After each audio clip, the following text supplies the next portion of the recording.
আমি তো ডক্টর ইউনূসকে শুধু এতটুকু বলছি গাজাকে রক্ষা করার জন্য পৃথিবীর কারো দরকার নাই, শুধু ভিসার ব্যবস্থা করে দেন। হাজার হাজার লক্ষ লক্ষ বীর মুজাহিদ গাজায় জীবন দিতে বাংলাদেশ থেকে প্রস্তুত আছে, ঠিক না বেঠে? হাজার হাজার যুবক প্রস্তুত আছে। যদি গাজায় যাওয়ার শুধু ভিসার ব্যবস্থা করে দেন, দেখেন জীবন কিভাবে দিতে হয়, লড়াই কিভাবে করতে হয়, গাজাকে কিভাবে রক্ষা করতে হয়, বাংলাদেশের যুবকরা সেটা ভালোভাবে জানে। বাংলাদেশের যুবক এত সহজেই তাদেরকে হার মানানো যায় না।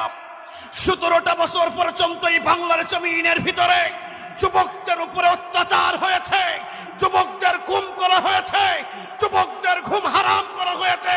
এরপরও বাংলাদেশ থেকে একটি দলকে কেউ মুছে দিতে পারে না।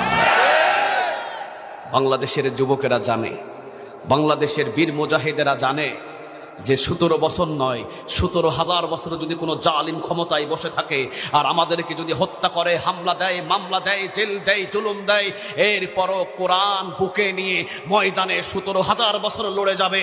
পিছনে হাঁটার জন্য বাংলার যুবকদের জন্ম হয় না। এই জন্য আমি বলেছিলাম, যদি কোনো সুযোগ থাকে সুযোগ করে দেন। দেখেন বাংলাদেশের যুবক কিভাবে জিহাদের ময়দানে ঝাঁপিয়ে পড়ে, সারা বিশ্ব তাকিয়ে থাকবে। ঠিক